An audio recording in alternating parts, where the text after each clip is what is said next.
Assalamualaikum warahmatullahi wabarakatuh. Shalom, Om Swastiastu, Namo Buddhaya, dan salam kebajikan bagi kita semua. Perkenalkan, kami dari kelompok kriminologi. Di sini kami akan mempresentasikan hasil mini skripsi kami dengan judul Relasi Antara Kepercayaan Mistis dan Kekerasan Ritual, Kajian Kriminologis atas kasus Muhammad Delvi. Dengan saya sendiri, Rizky Pratama Erdianto, dan juga rekan-rekan saya. Saya Grace Cerianti. Saya Theodora Suartanto. Dina Manda. Saya Alexander Danilo. Bagian latar belakang dari mini skripsi kita yang pertama adalah fenomena kekerasan ritual di Indonesia menunjukkan adanya hubungan yang kompleks antara sistem kepercayaan mistis, struktur sosial, serta tindakan kriminal. Kekerasan ritual tidak muncul sebagai tindakan spontan saja, tetapi sebagai hasil dari keyakinan yang telah hidup dalam budaya masyarakat secara turun-menurun. Sistem kepercayaan ini berasal dari spiritualitas Nusantara yang berakar pada animisme, dinamisme, serta praktik penghormatan terhadap leluhur yang kemudian mengalami sinkretisme dengan agama-agama besar dan juga unsur-unsur modernitas. Dalam cara pandang ini, dunia fisik dan dunia gaib tidak dipisahkan secara tegas, keduanya dianggap saling berhubungan melalui simbol, ritual, serta komunikasi dengan entitas supranatural. Dalam konteks demikian, ritual yang melibatkan unsur kekerasan dapat dipandang sebagai bagian dari kewajiban spiritual, bukan sebagai suatu tindakan kriminal. Pelaku kekerasan ritual sering meyakini tindakannya sebagai bentuk pengabdian atau pemenuhan perintah makhluk gaib. Pada kasus-kasus tertentu seperti pesugihan, mutilasi, atau pengorbanan darah, pelaku percaya bahwa kekerasan adalah syarat untuk mendapatkan perlindungan, kekuatan, status spiritual maupun imbalan materi. Distorsi nilai ini menjadikan kekerasan sebagai tindakan yang dianggap sah secara moral, meskipun bertentangan dengan norma hukum dan etika kemanusiaan. Dalam perspektif kriminologinya, fenomena ini termasuk dalam kategori belief-driven crime, yaitu kejahatan yang dilakukan berdasarkan keyakinan yang ia yakini. Teori kultural kriminologi menjelaskan bahwa tindakan kriminal tidak dapat dilepaskan dari konteks budaya yang mendasarinya. Artinya, simbol, norma, dan juga mitos spiritual yang hidup dalam masyarakat dapat berfungsi sebagai landasan pembenaran terhadap tindakan kriminal. Hal ini diperkuat oleh konsep symbolic power dari Pierre Bourdieu, di mana individu dengan otoritas spiritual seperti dukun, guru ritual, atau pemimpin sekte dapat menggunakan legitimasi simbolik untuk memengaruhi, mengarahkan, atau bahkan memanipulasi pengikut agar melakukan kekerasan. Dalam situasi ini, kekerasan spiritual berubah menjadi kekuatan koersif yang mampu menormalisasikan suatu tindakan destruktif seperti yang dilakukan dalam kasus ini. Aspek psikologis juga berperan dalam fenomena ini. Sebagian pelaku mengalami suatu gejala yang disebut sebagai distorsi kognitif, delusi keagamaan, atau kondisi perubahan kesadaran saat ritual berlangsung. Selain itu, mekanisme kelompok seperti konformitas sosial, kepatuhan terhadap figur otoritatif, dan juga proses groupthink membuat individu sulit untuk mempertanyakan perintah pemimpin spiritual. Dalam konteks tertentu, kekerasan ritual dilakukan secara kolektif oleh kelompok tertutup yang memiliki sistem nilai berbeda dari masyarakat luas. Berdasarkan uraian latar belakang tersebut, maka permasalahan dalam topik penelitian ini kami bagi menjadi dua. Yang pertama yaitu bagaimana pengaruh motif spiritual mendorong pelaku dalam melakukan tindak pidana pembunuhan. Dan untuk yang kedua adalah bagaimana pengaruh teori asosiasi diferensial atau differential association theory terhadap perilaku pelaku dalam melakukan tindak kriminal. Berdasarkan pembahasan, tindak pidana pembunuhan merupakan tindakan yang dilakukan secara sengaja untuk merampas atau menghilangkan nyawa orang lain. Tindakan ini jelas melanggar nilai kemanusiaan dan membahayakan kehidupan sosial masyarakat. Dalam konteks hukum Indonesia, pembunuhan adalah tindak pidana yang diatur dan diancam hukuman berat karena adanya dampak yang serius. Namun, selain dilihat sebagai pelanggaran hukum, pembunuhan juga menjadi objek kajian penting dalam kriminologi. Menurut Bonger, kriminologi adalah ilmu yang mempelajari gejala kejahatan dari berbagai sudut seperti antropologi kriminal, sosiologi kriminal, psikologi kriminal, psikopatologi, serta penologi. Bungar sendiri merupakan tokoh yang sangat penting dalam kriminologi modern karena ia menggeser cara pandang kriminologi dari yang semula hanya fokus pada pelaku sebagai individu menjadi fokus pada struktur sosial yang melatar belakangi terjadinya kejahatan. Menurut Bonger, sistem sosial Dalam masyarakat, kapitalis menciptakan ketimpangan sosial yang sangat luas. Ketimpangan ini menimbulkan kemiskinan, minimnya akses pendidikan, pengangguran, serta tekanan ekonomi yang berat. Kondisi-kondisi tersebut dapat memicu frustasi dan rasa tidak berdaya, yang pada akhirnya mendorong sebagian individu melakukan tindak kriminal. Jadi, kejahatan, termasuk pembunuhan, bukan hanya lahir dari kehendak bebas, tetapi merupakan respons terhadap lingkungan sosial yang penuh tekanan. Selain faktor ekonomi, Bongor menyoroti adanya keterasingan sosial ketika individu merasa terlepas dari nilai-nilai sosial dan tidak menemukan tempat dalam lingkungan masyarakat. Ia rentan mengalami frustasi dan kehilangan kontrol moral. Keterasingan ini membuat hubungan sosial melemah, sehingga kontrol sosial informal dari keluarga maupun komunitas tidak berjalan. Di titik inilah kemungkinan seseorang melakukan kejahatan menjadi lebih besar. Bongor juga menekankan bahwa hilangnya arah moral dalam masyarakat yang kompetitif dapat memicu tindakan kriminal. Ketika hidup dinilai hanya dari produktivitas dan keuntungan, nilai kemanusiaan itu bisa menurun. Dalam kondisi seperti itu, seseorang mungkin saja mengabaikan norma demi memenuhi kebutuhan hidup atau mengejar keuntungan tertentu. Oleh karena itu, kejahatan tidak seharusnya dipahami sebagai kelemahan individu semata, tetapi sebagai tanda bahwa sistem sosial tidak berjalan baik. Jika dikaitkan dengan kasus pembunuhan berencana yang dilakukan oleh Muhammad Delphi, pendekatan Bongor ini menjadi sangat relevan. Dalam kasus ini, pelaku melakukan pembunuhan sebanyak 6 anak dengan tujuan memenuhi syarat ritual untuk mendapatkan ilmu kebal. Seperti ayahnya yang dikenal sebagai dukun, kejahatan ini menunjukkan adanya pengaruh lingkungan, terutama figur otoritatif yang memberi dorongan atau keyakinan tertentu. Selain itu, sistem sosial yang kurang memperkuat pendidikan, nilai moral, serta kontrol sosial memungkinkan kepercayaan mistis ekstrim berkembang dan mempengaruhi perilaku individu. Secara hukum, tindakan pelaku memenuhi unsur pembunuhan berencana sebagaimana diatur dalam pasal 340 KUHP. Unsur-unsurnya meliputi adanya pelaku, adanya kesengajaan, adanya perencanaan terlebih dahulu, dan unsur merampasnya orang lain. Kesengajaan terlihat dari tindakan pelaku yang memilih korban, mempersiapkan tindakan, serta memotong bagian tubuh korban demi memenuhi syarat ritual. Kemudian masuk ke dalam pembahasan rumusan masalah yang kedua, yaitu bagaimana pengaruh teori asosiasi diferensial terhadap perilaku pelaku dalam melakukan tindak kriminal. Kasus Muhammad Delphi menjadi salah satu kasus kriminal paling kompleks di Indonesia karena melibatkan campuran antara kekerasan domestik, pengaruh mistik yang kuat, dan dinamika keluarga yang menyimpang dari norma umum. Berbeda dari kejahatan biasa yang muncul dari motif ekonomi atau impuls emosional sesaat, tindakan Delphi justru berakar dari proses pembelajaran jangka panjang dalam lingkungan keluarga yang syarat dengan nilai-nilai menyimpang. Teori asosiasi diferensial yang dikemukakan oleh Edwin H. Sutherland merupakan salah satu teori fundamental dalam kriminologi modern yang menjelaskan bahwa perilaku kriminal bukanlah hasil dari faktor biologis atau keturunan, melainkan proses belajar sosial yang diperoleh melalui interaksi dengan orang lain. Menurut Sutherland, seseorang menjadi kriminal karena ia mempelajari nilai, sikap, teknik, serta pembenaran terhadap perilaku kriminal dari lingkungan sekitarnya. Artinya, kejahatan bukanlah sesuatu yang muncul secara spontan, tetapi merupakan hasil dari proses internalisasi nilai-nilai yang terjadi dalam hubungan sosial sehari-hari. Dalam konteks ini, teori tersebut memberikan landasan yang kuat untuk memahami bagaimana pelaku seperti Muhammad Delphi dalam kasus pembunuhan ritual dapat terpengaruh oleh sistem nilai dan keyakinan yang ia pelajari dari lingkungan terdekatnya. Dalam kasus Muhammad Delphi, teori asosiasi diferensial tampak sangat relevan karena perilaku menyimpangnya lahir dari proses belajar yang terjadi secara intensif dengan figur otoritatif, yakni ayahnya sendiri yang dikenal memiliki kepercayaan mistik kuat. Sejak kecil, Delphi hidup dalam lingkungan yang menormalisasi praktik spiritual ekstrim dan menganggap kekerasan sebagai bagian dari ritual sakral.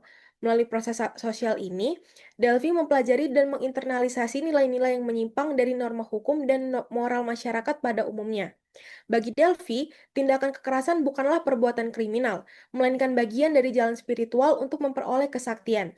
Hal ini sejalan dengan konsep Sutherland bahwa individu akan cenderung melakukan kejahatan apabila definisi yang mendukung pelanggaran hukum lebih banyak ia terima dibandingkan dengan definisi yang menentangnya. Dalam lingkungan sosial Delphi, pembenaran terhadap kekerasan justru lebih dominan dibandingkan nilai-nilai hukum yang melarangnya.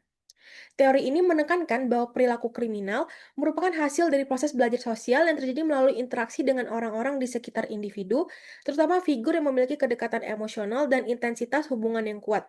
Dalam kasus Delphi, pengaruh tersebut berasal dari ayahnya sendiri. Sejak usia dini, Delphi diperkenalkan pada ritual mistik yang memandang dunia sebagai arena antara kekuatan gaib dan kekuatan manusia. Dalam ritual tersebut, penggunaan kekerasan seringkali dianggap sebagai bentuk pengorbanan atau langkah menuju kesaktian. Hal ini membuat Delphi memiliki persepsi bahwa tindakan kekerasan bukanlah penyimpangan, melainkan sesuatu yang wajar atau bahkan mulia dalam bingkai kepercayaan keluarganya. Lingkungan rumah yang seharusnya menjadi tempat pembentukan nilai moral justru menjadi tempat pembelajaran perilaku menyimpang. Kondisi ini semakin memperkuat validitas teori Sutherland yang menyatakan bahwa seseorang akan lebih mungkin terlibat dalam perilaku kriminal apabila ia terpapar lebih banyak definisi yang mendukung kejahatan daripada definisi yang menolak kejahatan. Teori asosiasi diferensial tidak hanya menekankan bahwa individu belajar apa yang harus dilakukan, tetapi juga mempelajari bagaimana melakukannya. Dalam kasus Delphi, bukan hanya nilai bahwa kekerasan dianggap sebagai ritual sakral yang dipelajari, tetapi ia juga mempelajari teknik, cara berpikir, dan pembenaran moral yang melekat dalam praktik tersebut. Saya menjelaskan mengenai pengaruh teori asosiasi diferensial atau differential associatory teori terhadap pelaku dalam melakukan tindak pidana kriminal. Dalam kasus Muhammad Delfi ini menjadi salah satu kriminal yang paling kompleks di Indonesia karena dia melibatkan campuran antara kekerasan domestik, pengaruh mistik yang kuat, dan dinamika keluarga yang menyimpang dari norma umum. Berada di kejahatan biasa yang muncul dari motif ekonomi atau impuls emosional sesaat, tindakan Delphi justru berakar dari proses pelajaran jangka panjang dalam lingkungan keluarga yang syarat dengan nilai-nilai menyimpang. Kemudian teori asosiasi diferensial ini yang dikemukakan oleh Edwin H. Sunderland merupakan salah satu teori fundamental dalam kriminologi modern yang menjelaskan bahwa pelaku kriminal bukanlah hasil dari faktor biologis atau keturunan, melainkan proses belajar sosial yang diperoleh melalui interaksi dengan orang lain. Dalam hal ini, jika kita kaitkan dengan kasus Muhammad Delphi ini, teori asosiasi diferensial tampak sangat relevan karena perilaku menyimpang lahir dari proses belajar yang terjadi secara intensif dengan figur otoritatif, yakni ayahnya sendiri, yang dikenal memiliki kepercayaan mistik kuat sejak kecil. Delphi hidup dalam lingkungan yang menormalisasi praktik spiritual ekstrim dan menganggap kekerasan sebagai bagian dari ritual sakral. Melalui proses sosial ini, Delphi mempelajari dan menginternalisasi nilai-nilai yang menyimpang dari norma dan moral masyarakat pada umumnya. Bagi Delphi sendiri, tindakan kekerasan bukanlah perbuatan kriminal, melainkan bagian dari jalan spiritual untuk memperoleh kesaktian. Hal ini sejalan dengan konsep Sunderland bahwa individu akan cenderung melakukan kejahatan apabila definisi yang mendukung pelanggaran hukum lebih banyak. Ia terima bahwa dibandingkan dengan definisi yang menentang dalam lingkungan sosial, Delphi pembenaran terhadap kekerasan justru lebih dominan dibandingkan nilai-nilai hukum yang melarangnya. Dalam teori ini menekankan bahwa perilaku kriminal merupakan hasil dari proses belajar sosial yang terjadi melalui interaksi dengan orang-orang di sekitar individu, terutama figur yang memiliki kedekatan emosional dan intensitas hubungan yang kuat. Dalam kasus Delphi ini, pengaruh tersebut berasal dari ayahnya sendiri. Itu sejak usia dini, Delphi diperkenalkan pada ritual mistik yang memandang dunia sebagai arena antara kekuatan gaib dan kekuatan manusia. Dalam ritual tersebut, penggunaan kekerasan seringkali dianggap bentuk pengorbanan atau langkah menuju kesaktian. Nah, teori ini juga tidak hanya menekankan bahwa individu belajar apa yang harus dilakukan, tetapi juga harus mempelajari bagaimana melakukannya. Dalam kasus Delphi ini, bukan hanya nilai kekerasan dianggap sebagai spiritual sakral yang dipelajari, tetapi ia mempelajari teknik, cara berpikir, pembenaran moral yang melekat dalam praktik tersebut. Delphi belajar bahwa kekerasan bukanlah tindak kriminal, melainkan tindakan spiritual. Nilai ini juga bertentangan dengan norma hukum dan moral masyarakat pada umumnya, tetapi diterima sebagai kebenaran dalam lingkungan keluarganya. Delphi juga turut diajarkan menyaksikan bagaimana ritual yang dilakukan keluarga, bahwa bagaimana kekerasan digunakan dalam konteks mistik, serta tindakan-tindakan fisik yang akhirnya ia terapkan. Ketika melakukan kejahatan, Delphi mendapatkan pemahaman bahwa tindakan ekstrim dapat membawa dirinya pada kesaktian atau kedekatan dengan dunia gaib. Pembenaran ini membuatnya tidak mampu melihat tindakannya sebagai kejahatan. Demikian. Kesimpulan, yang pertama, motif spiritual terbukti memiliki pengaruh kuat dalam mendorong pelaku melakukan pembunuhan, di mana keyakinan religius ataupun kepercayaan mistis yang menyimpang membuat pelaku menilai bahwasannya kekerasan sebagai tindakan yang sah atau bahkan wajib untuk dilakukan. Dan dalam kondisi ini, norma hukum dan moral kehilangan fungsi pengendali karena pelaku merasa bahwasannya ia telah menjalankan perintah gaib.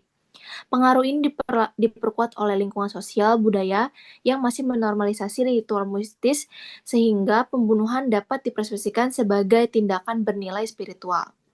Kedua, teori asosiasi diferensial menjelaskan bahwasannya pelaku kriminal lahir dari proses belajar sosial yang dimana pelaku mempelajari nilai pembenaran dan teknik kejahatan melalui interaksi intens dengan lingkungan yang devian. Ketika definisi yang muncul pelanggaran hukum lebih dominan, di mana pelaku menginternalisasi bahwasannya tindakan kriminal adalah wajar ataupun benar. Secara keseluruhan, dua konsep ini menunjukkan bahwasannya kejahatan, baik bermotif spiritual maupun dalam bentuk asosiasi sosial, merupakan hasil konstruksi dari keyakinan dan juga lingkungan dari pelaku. Karena itu, pencegahan tidak hanya dilalui melalui penegakan hukum, tetapi juga melalui pendidikan moral, pembinaan spiritual yang moderat, serta pengawasan terhadap lingkungan sosial, serta praktik keagamaan yang berpotensi menyimpang. Yang dapat kami berikan. Pertama, untuk mencegah kejahatan pembunuhan bermotif spiritual dapat melakukan beberapa langkah strategis yang dilakukan. Pertama, pemerintah perlu membangun sistem pengawasan terhadap kelompok keagamaan non-formal dan komunitas mistis untuk mencegah berkembangnya ajaran ekstrim tanpa adanya pembatasan terhadap kebebasan beragama, di mana pengawasan ini harus disertai dengan edukasi spiritual dan moderat, serta rasional melalui peran aktif tokoh agama, serta program literasi keagamaan di sekolah, komunitas, dan juga media sosial. Kedua, perlu ada mekanisme deteksi dini kondisi psikologis yang dapat bercampur dengan delusi spiritual. Dengan memperkuat layanan kesehatan mental di tingkat puskesmas dan melibatkan kolaborasi antara tenaga kesehatan, tokoh agama, dan juga keluarga. Keluarga juga harus diberi dengan pemahaman untuk mengenai tanda-tanda penyimpangan, dengan cara segera mencari bantuan profesional ketika gejala mulai muncul. Ketiga, aparat penegak hukum harus dibekali dengan pelatihan untuk memahami bahwasannya konteks budaya dan simbol-simbol spiritual dapat diinvestigasi secara objektif, namun tetap sensitif terhadap keyakinan masyarakat. Lembaga keagamaan juga menjadi arus utama untuk menyediakan bimbingan spiritual yang inklusif bagi masyarakat yang rentan terhadap pengaruh ajaran ekstrim tersebut.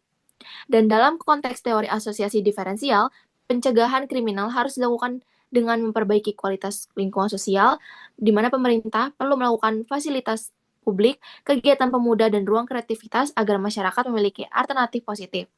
Sekolah juga harus terus membangun karakter melalui pendidikan moral dan juga hukum, di mana sementara komunitas juga dapat memperkuat kontrol sosial internal, sehingga individu yang terpapar nilai kriminal dapat direhabilitasi dan didampingi dengan relasi positif antar masyarakat. Media digital juga harus dioptimalkan untuk membangun asosiasi prososial melalui konten edukatif dan juga anti kekerasan. Secara keseluruhan, pencegahan kejahatan membutuhkan ekosistem yang sehat. Ada pengawasan yang efektif, pendidikan yang mencerahkan layanan mental dan yang mudah diakses, lingkungan sosial yang suportif, serta literasi digital yang kuat. Dengan strategi komprehensif ini, risiko munculnya kejahatan yang bermotif spiritual maupun kriminalitas berbasis pengaruh lingkungan dapat ditekan secara signifikan. Berikut dari kelompok kami. Terima kasih.